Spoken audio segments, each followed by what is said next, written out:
And some may have up to 7. 3 to 5 dreams per night pala. At sa pag-aaral, nananaginip ang bawat tao. At kadalasan, nalilimutan yung panaginip. Nanaginip ako, nalimutan ko. Maraming halo-halo yung panaginip natin. At ang mahirap, mga kapatid, kapag yung panaginip ay may kasama ng bangungot. Kapag binabangungot na, maraming namamatay dahil sa bangungot. At iba po kung naranasan nyo na ako maraming beses na.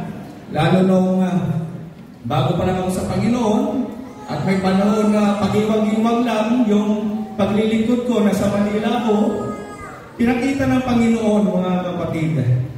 Ang panaginip, ang napakaganda doon, mga kapatid, kapag ibinigay ng Panginoon.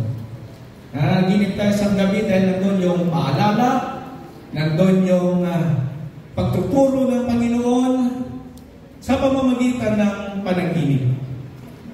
Hindi ko makakalimutan yun, yung panaginip ko na sa panahon na bago pala ako noon, mga siguro 2-3 years gano'n, at nandun ako sa Manila, sa PEC. Hindi ko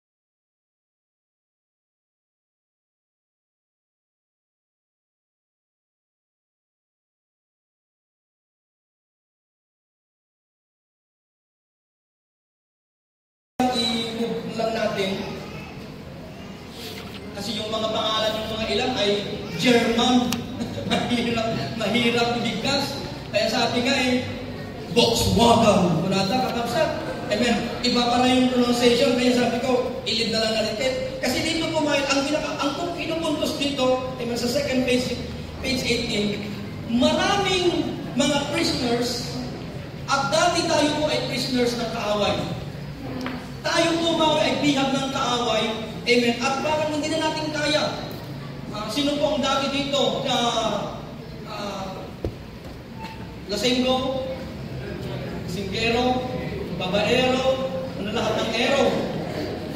At parang hindi na, balikan at parang hindi na kaya. Amen. Pero kaya namin sa tulong ng Panginoon. Amen. Talagang pinalaya tayo ng may laking pinalaya kung walang pag sa Panginoon.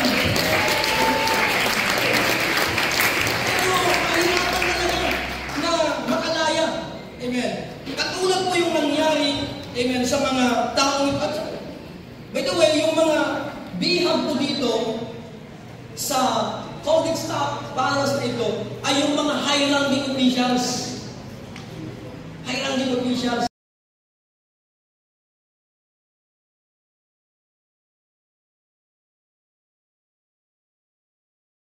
Tuturian mula ulo hanggang paa.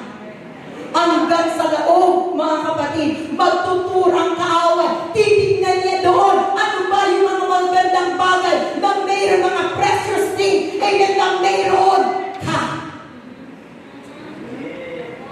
At pagka nakita niya yung strength, kapag nakita niya mga mahalagang bagay, mga kapatid, amen, doon ka niya sisimulang gagapangan.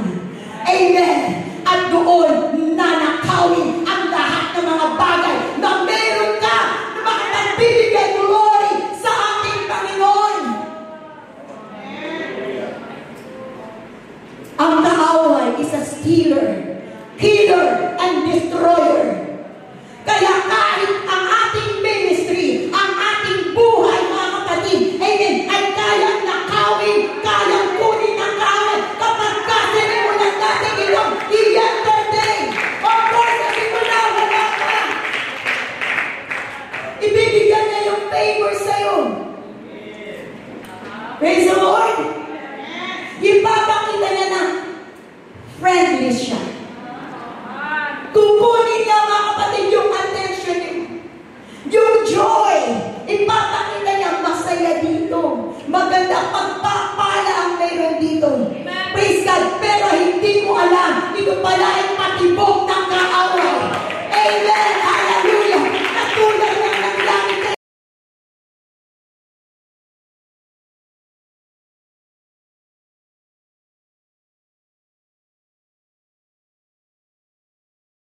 Nandun na po na tayo nagtuturo ng salita ng Diyos. Pero the burden itself ay talagang nawawala na.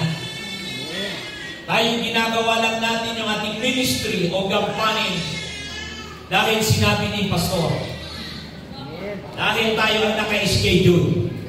But deep inside in our heart, tunay na nangailangan ng revival. Kailangan po ng wake-up call. Hallelujah sa bawat isa po sa atin. Revival is required. It is required to bring back the church to life. Puri ng ating Panginoon. And the purpose of revival is to empower the evangelists, preachers, teachers of the gospel, and all Christians to win souls. Puri ng ating Panginoon. No? Ang focus po ng revival, kung bakit kailangan po natin ng revival, is to bring back the power, the fire of the Holy Ghost. Hallelujah sa bawat mga aral, bawat mga teachers, hallelujah, mga nagtuturo ng salita ng ating Panginoong Kristo. At hindi lang po yan, remember our vision. Bakit buhay pa tayo? Then meron pa tayong mission. That our mission must be, hallelujah, nandoon po na ating gawin. No? Be faithful, hallelujah, sa ating pong mission. O glorify the name of the Lord. And also because nandoon po yung tinatawag na purpose kung bakit pa tayo buhay ngayon. Dahil hindi pa tapos ang Diyos sa atin. Glorify them the Lord. And this outpouring of the Spirit will cause two things. I will pour out my Spirit upon all flesh in these last days. Hallelujah. In this outpouring of the Spirit will cause two things. Number one is spiritual awakening.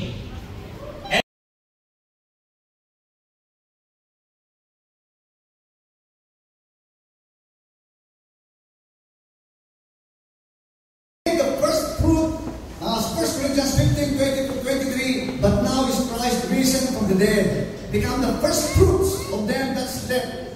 First fruits na mga namatay. For since by man came death, by man came also the resurrection of the dead. For as in Adam all died, so even so in Christ shall all be made alive.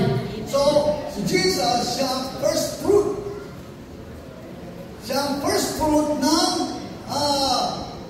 siyang unang bunga, siyang unang nag-resurrect. After the Passover, after the Passover, mga kapatid, Feast of First Fruits. The Feast of First Fruits. Susundan ba natin mga kapatid? At ito naman yung Pentecost. So una muna, Passover. Feast of First Fruits. Nasaan doon sa natin yun? Pangatlo ay ito, Pentecost. Why we are Pentecostals? Minsan ang pagkain inaano yung isip natin, ano? Sinusok tayo. Parang inaano niya. So Pentecost, end of great harvest. Ang Pentecost naman, barley harvest. Yung isa, yung first fruits ay barley harvest. Ito naman Pentecost, great harvest. Ang barley pala, 60 days. About. Yung wheat naman, 100 days. So, mahuhuli yung wheat harvest. Meron tinatawag na barley bread and wheat bread. Di ba? Meron ako manubili na barley bread. Wheat bread. Yan. And the wheat harvest. And he raised 2 loaves of living bread in thanksgiving for the entire harvest. 50 days after the feast of first fruits is Pentecost. 50 days after first fruits. Kailan ginaganap ang Pentecost Sunday?